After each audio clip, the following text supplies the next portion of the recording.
होगा पूरा देगा सारा जहां।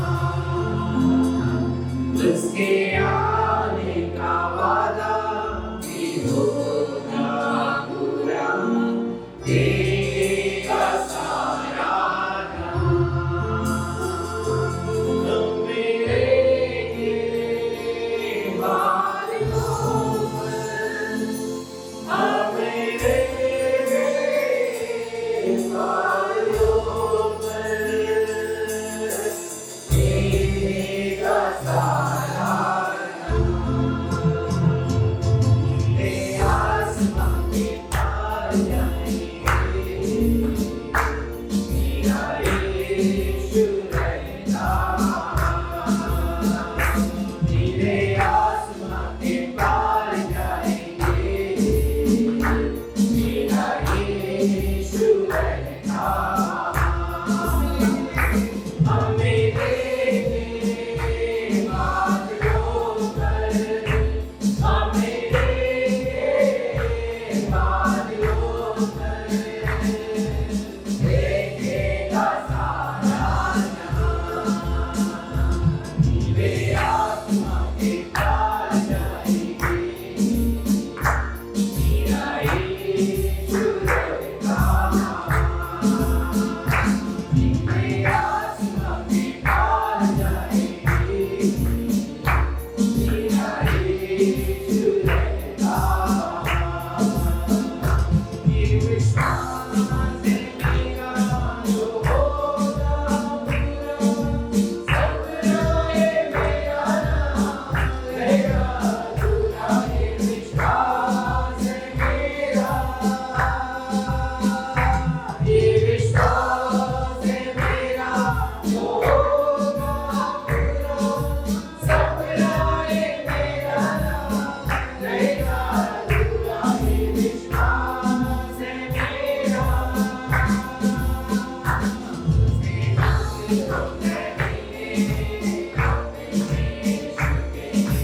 देखेगा सारा जहां। उसके संग हम करेंगे अपने यीशु के, देखेगा सारा जहां। हमने देखे बादलों पर, हमने देखे बादलों पर, देखेगा सारा जहां। नीले आसमां के पार जाएंगे, मेरा यीशु रहता। नीले आसमां के पार जाएंगे, मेरा यीशु रहता। कोई भी वादा न होगा पूरा, हर एक वादा उसका होता है पूरा। उसका कोई भी वादा, उसका कोई भी वादा न होगा पूरा, हर एक वादा उसका होता है पूरा। उसका कोई भी वादा, उसके आने का वादा भी होगा पूरा, देखेगा सारा जहां। उसके आने का वादा भी होगा पूरा, देखेगा सारा जहां। हम मिलेंगे बादलों पर, हम मिलेंगे बादलों पर, देखेगा सारा जहां। नीले आसमां के पार जाएंगे, मेरा यीशु रहता। नीले आसमां के पार जाएंगे, मेरा यीशु रहता।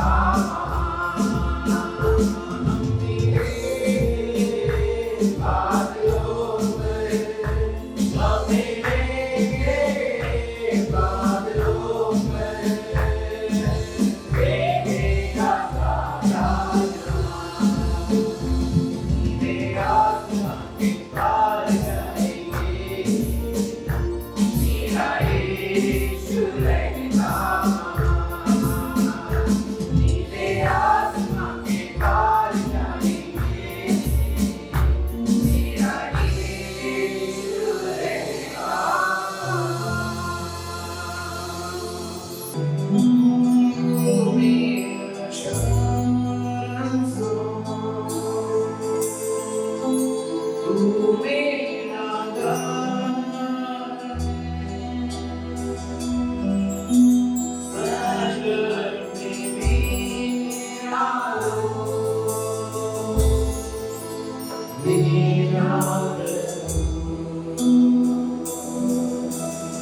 हम जीवन के मुकुट को पाने के लिए बढ़ रहे हैं, है ना। हमें प्राण देने तक हमको विश्वासी रहना है, तभी हमें इस जीवन का मुकुट हमें मिलेगा। हम प्रभु का बहुत धन्यवाद करते हैं कि कई बार आपको मालूम है प्रभु में बने रहना का मतलब क्या है, गहरी जड़ में जाना। गहरी जड़ में जाने का क्या मतलब है, यीशु मसीह की शिक्षाओं, यीशु मसीह के प्रेम का। ऐसा कोई सा दिन नहीं जाता है जहाँ पर परमेश्वर मुझे एक ना एक बार जरूर, मैं दिन के तीनों पहर चारों पहर जब तक पढ़ती हूँ वहाँ पर एक आता है, शत्रुओं से प्रेम करना, सताने वालों के लिए प्रार्थना करना, तभी तुम मेरी संतान कहलाओगे। हम किसी को नहीं बदल सकते हैं, अपने आप को भी हम नहीं बदल सकते जब तक कि पवित्र आत्मा ना चाहे। कभी ना नष्ट होने वाला, मुरझाने वाले मुकुट के बारे में भी जब हम सीख रहे हैं, तो इन सारी चीज़ों के लिए आपको प्रयास करना पड़ेगा, आपको प्रयत्न करना पड़ेगा। क्या इसे आपने प्रार्थना बना लिया है? क्या आपको ये चीज़ें अच्छी लग रही हैं? इसी बात के लिए प्रार्थना कर रहे हैं, जीवन के मुकुट के पाने के लिए। तो कौन पाएगा जीवन का मुकुट? आप समझते हैं, जो परमेश्वर क्या कहता है, अपने प्रेम करने वालों के लिए, है ना, जो सब बातें मिलकर भलाई को उत्पन्न करती हैं। प्रेम करना परमेश्वर से प्रेम का के कारण आपको बहुत सी परीक्षाओं का सामना करना पड़ेगा। परमेश्वर की आज्ञाओं को मानने के कारण आपको बहुत सारे लोगों की दृष्टि में आप बुरे भी हो सकते हैं, आप आलोचक भी बन सकते हैं, बहुत कुछ ऐसा हो सकता है। पर लिखा है कि जो अपने परमेश्वर से प्रेम रखते हैं, परमेश्वर अपने प्रेम करने वालों को क्या देता है, जीवन का मुकुट। यहाँ तक उनको अपना प्राण भी खोना पड़ता है। जीवन का मुकुट है, प्राण देने तक आपको विश्वासी रहना है, आपको ना मुरझाने वाले मुकुट की ओर भी आपको बढ़ना है। ना मुरझाने वाले मुकुट के लिए सबसे पहला है अपना इनकार करना। आपको क्या पसंद है, क्या नहीं पसंद है, इसका परमेश्वर को नहीं, परमेश्वर को जो पसंद है आपको वो करना है। अपने आप का इनकार करना है। दूसरा है मसीह की ओर आपको दृष्टि लगा के रखना है। आप मेरे साथ निकालेंगे मत्ती रचित सुसमाचार 13 अध्याय 47 से हम पढ़ेंगे। एक जाल डालने वाला दृष्टांत है कि देखो, निकम्मी फेंक दी गई। फिर स्वर्ग का राज्य उस बड़े जाल के समान है जो समुद्र में डाला गया और हर प्रकार की मछलियों को समेट लाया। हर प्रकार की, खाने वाली, नहीं खाने वाली, छोटे वाली, चिकनी, ये वो, दुनिया प्रकार का समुद्र संसार है। उसमें प्रचारक जितना भी मेहनत करते हैं, पास्टर जितना भी मेहनत करते हैं, परमेश्वर की आत्मा जितनी भी मेहनत करती है, आप और मैं चर्च आने का उद्देश्य आपको मालूम होना चाहिए। आपके चर्च आने का उद्देश्य क्या है? लिखा है समुद्र है और बहुत सी मछलियों को, ये चर्च के विषय में है, ये विश्वासियों के लिए है, ये उन लोगों के लिए है जिसे आप ये कभी मत, इस चीजों को कभी नहीं भूलना। हाँ 48। और जब जाल भर गया तो मछुए उसको किनारे पर खींच लाए। हाँ, और बैठकर अच्छी अच्छी तो बर्तनों में इकट्ठी की। हाँ, और निकम्मी फेंक दी। अब बताओ, क्या परमेश्वर कठोर है? हाँ बिल्कुल है, वो न्यायी परमेश्वर है। फेंके जाना। अभी भी परमेश्वर ने जो चीजें दिखी, मैं आपको बता रही हूँ, जो घड़ी का कांटा मुझे दिखता है ना, ये समय इतना स्पीडली से कभी भी आपका समय कैसे भी चेंज हो जाएगा। परमेश्वर इस चीज को दिखा रहा है। मैं परमेश्वर का धन्यवाद करती हूँ। चिट्ठियां डाली जाती हैं परंतु उसका निकालना यहोवा की ओर से होता है। मैंने कहा, प्रभु क्या आप मेरी बहुत सी प्रार्थनाओं का जवाब देने जा रहे हैं? परमेश्वर ने कैंची दिखाई, काटना तो है ना। जो डाली अपने आप इधर जाती है ना, उनको साथ में रहने के लिए परमेश्वर उसको काटता और छांटता है। दुख, मुसीबत, विपत्तियां, बीमारियां, एकदम से चला जाना, समय का ऐसे होना, और ये पूरे साल भर परमेश्वर आपको दिखा रहा है। वो न्यायी परमेश्वर है। काटे और छांटे जाते समय बहुत तकलीफ होती है। कभी परमेश्वर को मत आप भूलना। जो हम सोचते हैं आज हम चर्च में प्रभु यीशु मसीह के द्वारा हम पहुंचे हैं। हमारा सब कुछ लिखा निकम्मी निकम्मी। सोचो बाइबल में शब्द है निकम्मा, निकम्मे जो कोई काम नहीं करते, आत्मिक रीति से कहा गया है, आत्मिक रीति से। और आज जो आपको है आनंद और बड़ाई का मुकुट, ये आनंद और बड़ाई का मुकुट उन पास्टरों के लिए है, उसका श्रेय आपको जाता है। आपको निकम्मा नहीं होना है अपने चाल चलन में। बाइबल इस बात को कहती है निकम्मी फेंक दी गई। जगत के अंत में भी ऐसा ही होगा, लिखा है जगत के अंत में होगा, और आप जगत के अंत में पहुंच चुके हैं। अब जो कुछ भी है परमेश्वर ने आपके कराहना को सुना, आपकी पीड़ा को सुना, उसने आपकी तकलीफों को सुना, और उसने आप पर रहम की दृष्टि देकर एक छुड़ाने वाले को शुरू से परमेश्वर ने मनुष्य जाति को छुड़ाने का प्रबंध किया। और आज भी वो अपने आने में इसलिए देर कर रहा है कि वो नहीं चाहता कि हम और आप आग और गंधक में जलें। पहले की पृथ्वी पानी से नष्ट हो गई, परंतु आज जो वर्तमान में पृथ्वी रखी है वो आग और गंधक से। दानियल की पुस्तक में लिखा है कि इस प्रकार से लिखा है कि मनुष्य से ज्यादा जो होगा वहां माने पूरी गाड़ियां, आज देखो मनुष्य कम और गाड़ियां ज्यादा दिखाई देती हैं। पूरी दुनिया परमेश्वर के अगेंस्ट में जा रही है। हम प्रभु का बहुत धन्यवाद करते हैं, बहुत धन्यवाद करते हैं कि परमेश्वर कितना। मैं आपको इसलिए भी थोड़ा बहुत मैं बताती हूँ कि आपका ध्यान परमेश्वर की ओर लगे। कभी संसार के रीति और व्यवहार पर मत चलना। बाइबल कुरिन्थियों में पौलुस ने सिखाया संसार के रीति और व्यवहार बदलते चलते जाते हैं। आज के जो ड्रेसेस हैं वो क्या है, हम छुटपन में पहनते थे शरारा, ये गरारा, ऐसी कौन से वो चीजें हैं जो हमने नहीं पढ़ी। वही आती हैं, वही जाती हैं, वही आती हैं, वही जाती हैं। आप अगर रोमियो की पुस्तक पहला अध्याय में पढ़ो तो मेरा ध्यान वहां पर जाता है कि जिसको परमेश्वर ने छोड़ दिया है, मैं अपने लिए लेती हूँ, जिससे परमेश्वर छोड़ देता है ना वही अजीब प्रकार का व्यवहार करता है। तो जब परमेश्वर ही उस इंसान को छोड़ दिया तो आप और मैं क्या कर सकते हैं। अजीब सी हरकतें इंसान तभी करता है जब परमेश्वर उसे छोड़ देता है। ईश्वर ना करे, प्रार्थना करो प्रभु आपने कहा है कि मैं तुझे कभी नहीं छोड़ूंगा। और प्रार्थना करो प्रभु हमें सामर्थ दे कि हम भी तुझे कभी ना छोड़े।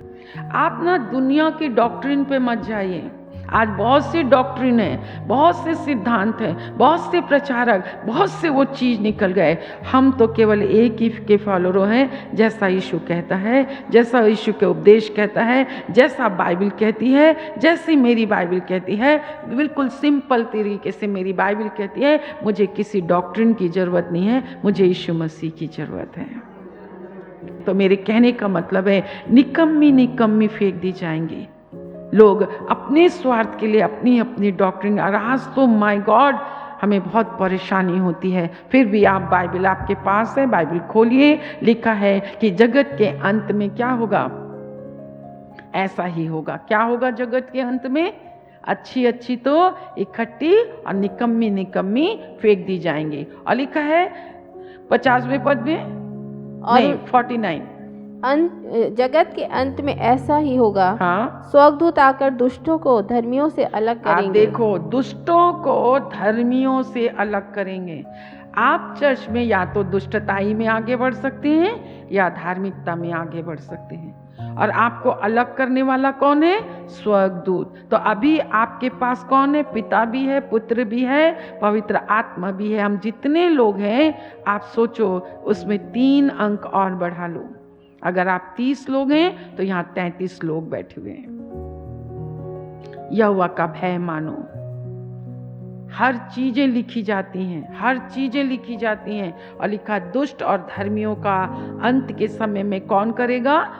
लिखा है स्वर्गदूत करेंगे, अलग करेंगे। लिखा दुष्टों को धर्मियों से अलग करेंगे और उन्हें लिखा है आग के कुंड में डालेंगे जहां रोना और दांतों का पीसना है। आज भी हम अपने इस पृथ्वी में नरक का पूरा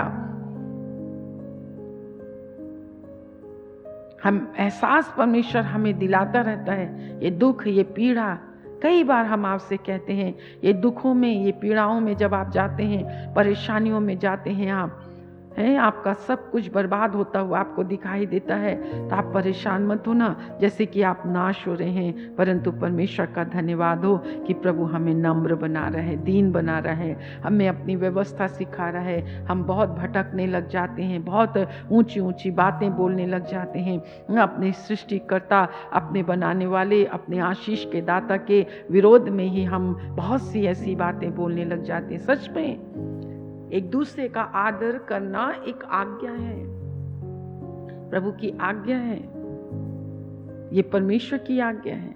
तो मुझ में बने रहो। बने रहने का यही तो मतलब है कि परमेश्वर की शिक्षाओं को, है ना, अपने व्यवहार में, जैसे बी प्रैक्टिकल, उसको अपने व्यवहार में लाना है, अपने शब्दों में, अपने कार्यों में, अपने चाल चलन में, अपने व्यवहार में लेकर आना है।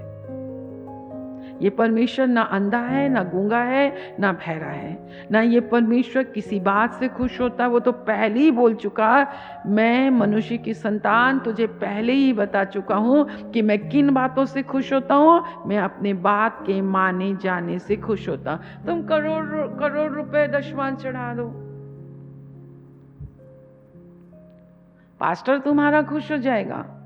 पास्टर के खुश होने से क्या होता है? परमेश्वर को खुश होना है। हालेलुया। परमेश्वर कहता है अपने हृदय में किसी के लिए भी कोई बातें नहीं रखना है प्रार्थना करते समय।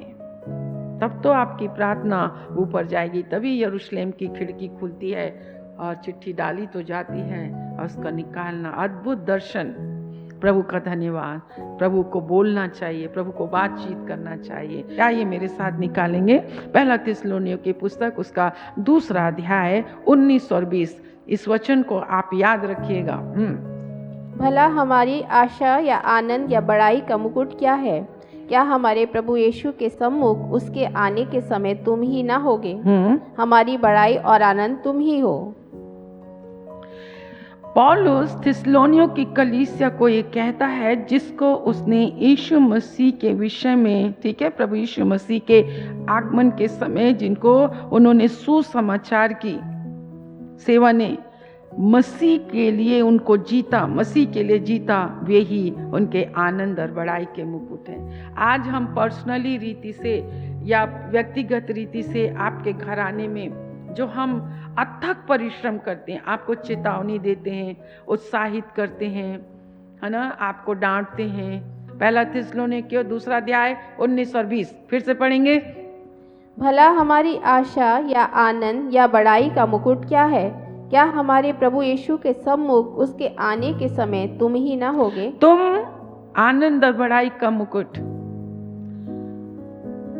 परमेश्वर उनको, जिनको सुसमाचार सुनाकर मसीह के लिए जीता जाता है, कलीसिया में लाया नहीं जाता है, मसीह के समान बनते हैं, वो मसीह के लिए जीते हैं, मसीह के लिए मरते हैं। तुम ही हमारी महिमा और क्या हो? आनंद का मुकुट हो। उन विश्वासियों के लिए जो दूसरों को मसीह में लाने के लिए क्या करते हैं? उनको कायल करते हैं, उनको प्रभु यीशु मसीह में, उनको अपने प्रभु का उद्धारकर्ता बनाने में, उनको प्रभु स्वीकारने में, उसमें हम उनको बहुत ही मेहनत वो करते हैं। लिखा है उनके लिए है ये आनंद और बड़ाई का मुकुट। ये जो घर में बैठे हो ना, घर में बैठे रहते हो, लाते हैं सब पास्टर के हाथ में छोड़ देते हैं। मैंने बताया ना, अभी इंग्लैंड की रानी की मौत हो गई, कितने लंबे सरों तक उनके लिखा, उनके बाद कितने उनके बच्चे हुए, उनको बनना था, उनको बना, वो नहीं हो पाई, वो पोते होते वाले हो गए, एक आध तो घर छोड़ के भी चलेगा, जो कुछ भी हुआ वो काफ़ी लंबे अरसे तक रही। जब तक वो मरेंगी नहीं, वो उनके उस स्थान पर कोई दूसरा खड़ा नहीं हो सकता। और जब हुए, मर गई, सब कुछ हुआ, उसके बाद जब वो हो गया और उनकी सारी चीज़ों का जब ऑक्शन लगाया गया, जो भी किया गया, तो उनके नाम पर रानी नहीं था, उनके नाम पर सिस्टर था। और जब मैंने ये देखा, भैया भी मुझे बता रहे, तो मैं हमेशा प्रभु में चली जाती हूँ। फिर मैं हमेशा अपनी बाइबल में चली जाती हूँ, मैं हमेशा अपने परमेश्वर की शिक्षा में चली जाती हूँ। अगर आप बाइबल पढ़ते हैं ना, अगर प्रभु की आत्मा आपको छूती नहीं है, प्रभु का आत्मा आपसे बातचीत नहीं करता है। मैंने आज 86 भजन संहिता 86 पढ़ा, एक अजीब सा उसमें प्रभु ने मुझसे बातचीत किया, यीशु मसीह के बारे में प्रकट किया। वो सब कुछ उसी का है, सब उसी का है, वो मैं उसको छोड़ूंगा नहीं। मैं परमेश्वर का धन्यवाद करती हूँ कि प्रभु हमें इतना हियाव देता है, इतनी हिम्मत देती है। पर हम देखो, हम किन चीज़ों को पकड़े रहते हैं। आप किन चीज़ों के लिए प्रभु को छोड़ देते हो? एक छोटे से रिश्ते नातों के लिए आप प्रभु को छोड़ देते हो। ये धन, संसारी बोलता है धन हाथों का मैल है, आप उसके लिए प्रभु को छोड़ देते हो। चंद कमाई के लिए आप परमेश्वर की आज्ञाओं को छोड़ देते हो। चंद छोटी छोटी समाज के लिए आप अपने प्रभु को छोड़कर आप ऐसी हरकतें कर लेते हो कि आप अपना नाम जीवन की पुस्तक से कटा देते हो। ये ये निकम्मापना आपका कब दिखाई देता है? जब आप समाज में उतरते हो, आपको डर लगता है इस बात को कहना कि आप मसीही हो। आप अपने पहरावे से डरते हो, आप अपनी बोली से डरते हो। क्यों डरना?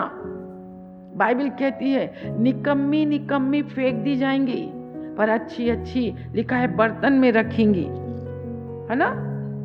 आनंद और का बड़ाई का मुकुट पौलुस कहता थिस्सलुनीयों की कलीसिया को, वो तुम ही तो हो जिन्हें हम मसीह के वचन का सुसमाचार सुनाते हैं। आधे अधूरे नहीं। आपको सत्य की बातें सीखना है, आपको सत्य की पहचान में बढ़ना है, सत्य से प्रेम करना है, लिखा है। आपको कोई भी काम कुड़ के नहीं करना है। कितने लोग पवित्रवार के दिन बड़े खुशी से मॉर्निंग में उठ जाते हैं, चाहे कितनी भी यात्रा आपको करें, कितनी खुशी से आप आते हैं, आपको खाना पीना वो सब चीजें परमेश्वर देखता है। कि हम पढ़ेंगे थिस्सलुनी की पुस्तक उसका 2 अध्याय। भला हमारी आशा या आनंद या बड़ाई का मुकुट क्या है?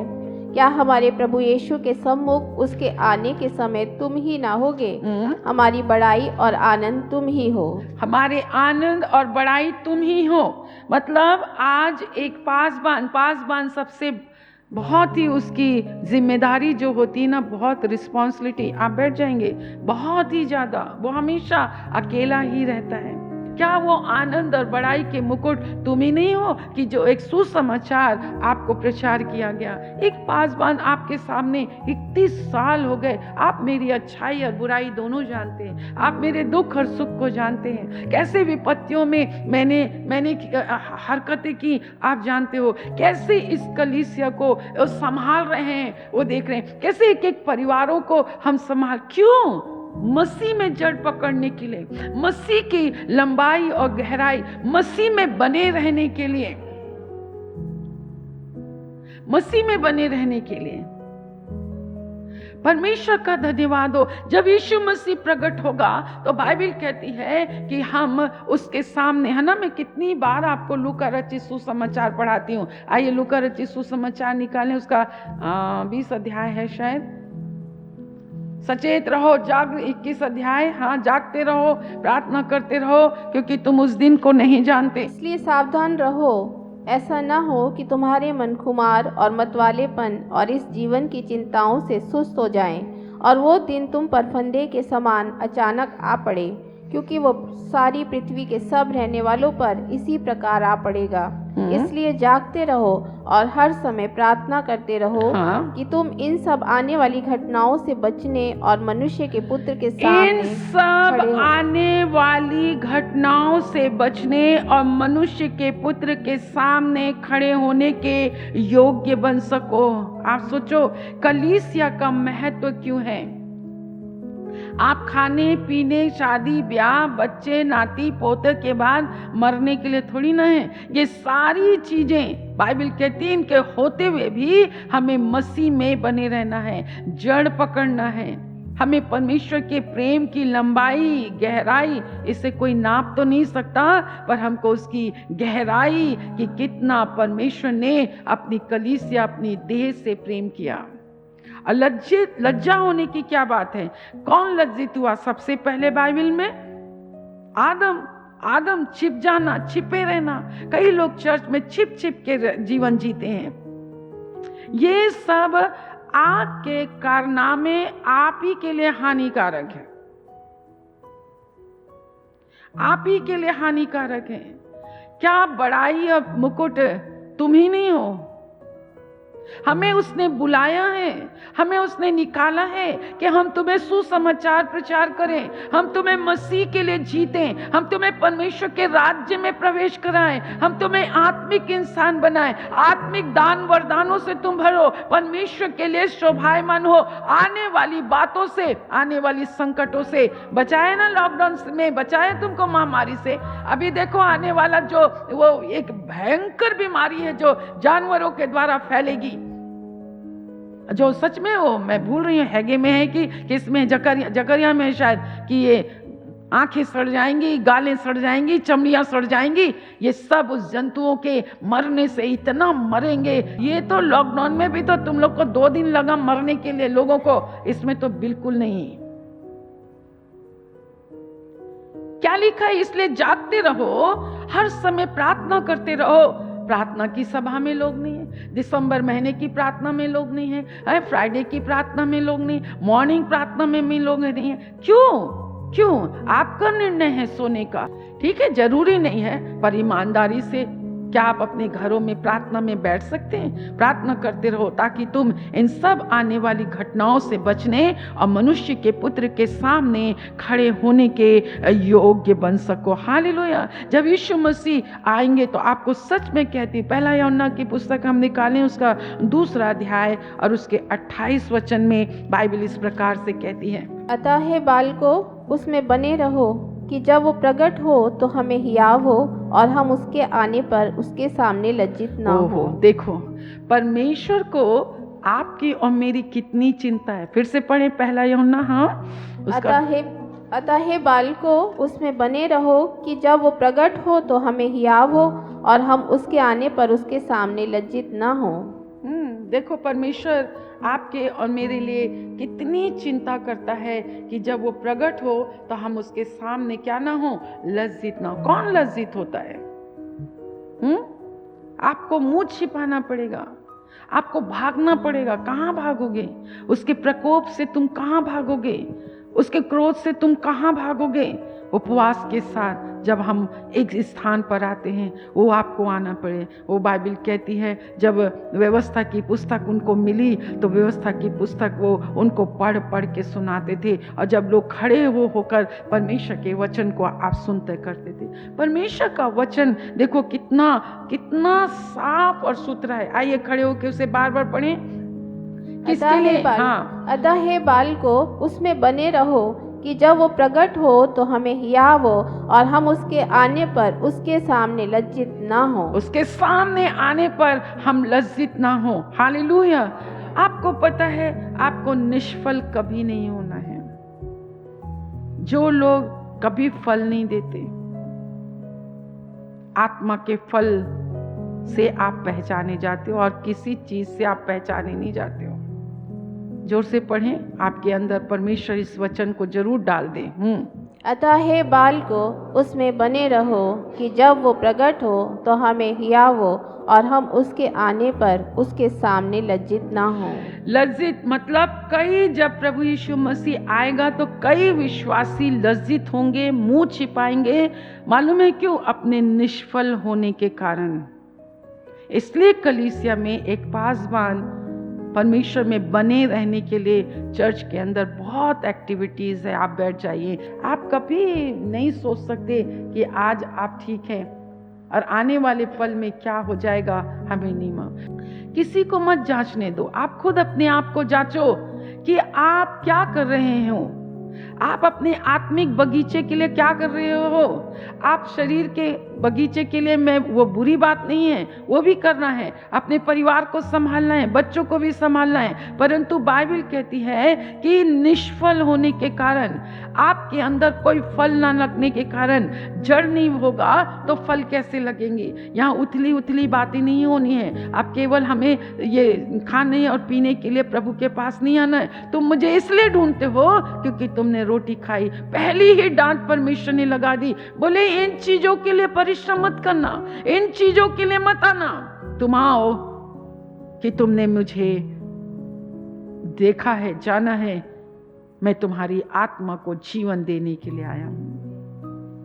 बाइबल कहती है उसने अच्छों को तो बर्तनों में रखा। अगर आज आप यहाँ पाए जाते हैं, आप प्रभु में हैं, आपको बर्तन में होना है, फेंके जाने के लिए नहीं होना है। आपको लज्जित होना पड़ेगा जब यीशु मसीह आएंगे। आपको परमेश्वर तैयार कर रहा है। जो इंसान प्रार्थना में बहुत अलर्ट रहता है, हम तो बहुत ही आजकल तो कोई भी आ जाता है प्रार्थना में। बाइबल कहती है प्रेरितों के काम 12 अध्याय में हमारे साथ जो लोग हैं वो दर्शन में है ही नहीं, कलीसिया में है ही नहीं, परमेश्वर में भी नहीं। उनकी उपस्थिति से तो चर्च में कोई अभिषेक नहीं उतरता।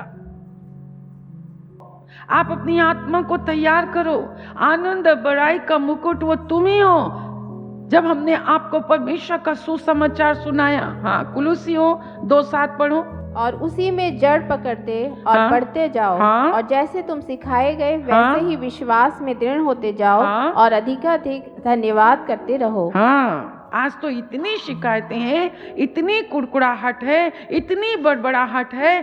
कुछ भी करो, कुछ भी करो। आज भी आप देखो, परमेश्वर के वचन का ज्ञान जिनको नहीं होता, परमेश्वर के वचन की पहचान जिनको नहीं होती, आपने परमेश्वर को क्या सोच लिया है? मेरे प्रियो, परमेश्वर एक आदर देने वाला परमेश्वर है। वो आपको और मुझको आदर देता है तो हमें एक दूसरे का कितना आदर करना चाहिए। ये थोड़ी ना मुंह उठा के किसी को भी कुछ बोल दिए। निष्फल जो कार्य परमेश्वर आपको देता है, ये झाड़ू पोछा, एक एरिया की जो जिम्मेदारी यहाँ पे लिख दो, मैं मेरा घराना परमेश्वर की सेवा करेगा। कितने लोगों ने लिख के वहां टांगा? पर कुछ लोगों ने टांगा। पहले तो एग्जाम में परमेश्वर ने सबको फेलियर बताया। क्यों? हम इतने ज्ञानवान हैं, हम इतने समझदार हैं, हमारे साथ रहने वाले लोग इतने समझदार हैं कि पहले ही परमेश्वर के वचन के कार्य के प्रति बाधा डाल दिए। ओ तुम निष्फल हो। परमेश्वर ने एक दाग की बाड़ी लगाई, उसमें उसने बाड़ा खोदा और उसने बहुत से लोगों को वहां पर उसका प्रबंधक ठहराया। छोटे मोटे कार्य जो आपको और आपके बच्चों को दिए जाते हैं, आज आप देखिए ना, आप परमेश्वर के लिए कितने वफादार निकले, कितने वफादार निकले। बहुत अच्छे लोग हो जो आपने हमारी उस दुर्दशा को नहीं देखा। गलियों के किनारे, सड़कों के किनारे, पार्कों में, मेरे प्रियो, पर तू हमारे अंदर जो पवित्रवार या परमेश्वर के में प्रार्थना में बने रहने के लिए क्या लिखा, पढ़ो। और उसी में जड़ पकड़ते और बढ़ते जाओ, और जैसे तुम सिखाए गए वैसे ही विश्वास में दृढ़ होते जाओ, और अधिकाधिक धन्यवाद करते रहो। क्या सिखाया आपको आरंभ से? कौन सी बातें सिखाई? आज जो हम कर रहे हैं वो सिखाए कि आपको आरंभ से प्रभु की बातें सिखाई गई? कहाँ है प्रभु की बातें? कहाँ है संगति? कहाँ है सहभागिता? कहाँ है आज? कहाँ है हम? कहाँ है हम? निष्फल होने के कारण कितने विश्वासी, जैसे आज आप मुँह छिपाते हो ना, उस दिन तुम मुँह छिपाओगे। परंतु मेरे प्रियो, धन्यवाद हो आज के दिन के लिए कि प्रभु में आज आप आ रहे हो, इस महीने में आप आ रहे हो, जीवन के मुकुट के लिए आ रहे हो, ना मुरझाने वाले मुकुट के लिए आ रहे हो। आपको उद्देश्य पता चल रहा है कि मेरे जीवन का उद्देश्य क्या है, मेरे जीवन का मकसद क्या है। मसीह है आपके जीवन का मकसद। आपका जीना और मरना मसीह है, आपकी हार आपकी जीत मसीह है, आपका घर बनाना नहीं बनाना मसीह है। आज हम अपने घरों, पढ़ते हो आगे की पुस्तक, सब हमारे घर के अंदर होना चाहिए, सब हमारे घर के अंदर होना चाहिए। भाई तुमने चर्च के पास घर क्यों बनाया? प्रभु का घर है, तुम्हारे लिए है, इबादत का घर है, आराधना का घर है। प्रभु ने दिया, रात और दिन खुलने के लिए दिया, परमेश्वर के वचन को सीखने के लिए दिया, सेवक होने के लिए दिया, परमेश्वर के भंडारी होने के लिए दिया, प्रभु की देखभाल करने के लिए दिया। अरे 24 घंटे तुम्हारे हैं, 32 घंटे तुम्हारे हैं। चलो कुछ नहीं, 10 मिनट तो हम अपने खुदा के घर में आके हम कुछ तो दे सकते। मारे अपने घर का घमंड, तुम अपने घर को लेके जाओगे क्या? जो मेरे घर को बनाता है, मैं उसके आत्मिक घर को बनाता हूँ। आप ना समझ हो, तभी पौलुस कहता है, हे बालकों, ये बच्चे लोग ऐसा करते हैं, सियाने लोग ऐसा नहीं करते। हमारे पास कुछ करने के लिए नहीं है। मैं तुम्हें लज्जित करने के लिए, पौलुस कहता है, ये मैं बातें नहीं कहता, पर हाँ, स्वर्गीय राज्य में प्रवेश करने के लिए दूत ही आपको फेंकेंगे और दूत ही आपको नरक के कुंड में डालेंगे। तो बर्तन में रखी जाए, फेंकी ना जाए। बहुत बाइबल फैक्ट है, मेरा परमेश्वर फैक्ट समझते हो, सच्चाई है इसमें झूठ बिल्कुल भी नहीं है। ये थोड़ी देर की प्रार्थना करके इतने तुम खुश हो जाते हो ना, प्रभु के लिए तुम क्या करते हो? आज हमारा जो परिश्रम है वह आपको परमेश्वर के राज्य में प्रवेश कराना है। मैं ज़बरदस्ती नहीं कर सकती हूँ, मैं आपको सिखा सकती हूँ, मैं आपको बता सकती हूँ। आप दुनिया की बातें सुन लेते हो, अपने घरों में आपने वो छतरी की बातें सुन ली, वाईफाई की बातें सुन ली, व्हाट्सएप, फेसबुक, कहाँ दूसरे तुमको सुना रहे हैं, सिखा रहे हैं, तुम कर रहे हो। नौकरी के बारे में दूसरे सुनाते, तुम कर रहे हो। स्कूल, कॉलेज, कंपनी, घर द्वार, प्रॉपर्टी, जो जैसा बताता है आप वैसे भागते हैं। अच्छी बात है, कोई बुरी बात नहीं है, ये भी करो, परंतु मर के जाना तो स्वर्ग में है, मर के तो जाना है परमेश्वर के पास। सब कुछ छोड़ के जाना है, सब कुछ जाना है। खाली आए हैं, खाली जाए हैं, कोई पद लेके हम नहीं जाएंगे। लिखा है धर्मी और दुष्ट, या तो धर्मी बनो या तो दुष्ट बनो। धर्मी और दुष्ट दोनों नहीं हो सकता। और दुष्टताई करते रहो, चर्च में खूब दुष्टताई करो, परंतु परिणाम आपके सामने है। कहां जाएंगे? आग की झील में, नरक में जाएंगे। बाइबल कहती है आनंद और बड़ाई का मुकुट, जीवन का मुकुट आपको चाहिए, ना मुरझाने वाला मुकुट आपको चाहिए। आनंद और बड़ाई का मुकुट भी हमें चाहिए। बहुत अच्छा है, हमें मौका मिलता है, हम तो जब भी मौका मिलता है 13 साल 15 साल, परंतु बाइबल कहती है जो बीज डाला गया है, बीज बोने वाला रोता हुआ चला जाएगा, पर आनंद की कटनी काटेगा। बोने वाला कोई है, सींचने वाला कोई है, पर बढ़ाने वाला परमेश्वर है। मैंने कहा ना, शैतान समाता है मनुष्य के अंदर, शैतान समाकर आपके अंदर काम करता है और जाकर परमेश्वर के सामने दोष लगाता है। वो दोष लगाता रहता है, प्रभु खड़े हो जाते हैं और पिता को स्मरण दिलाते हैं, मैंने इसका दंड सहा, मैंने इसका भार उठाया, मैंने इसकी सजा काटी, और परमेश्वर का क्रोध शांत हो जाता है। आज अनुग्रह का समय है, पर कल अनुग्रह का द्वार बंद हो जाएगा।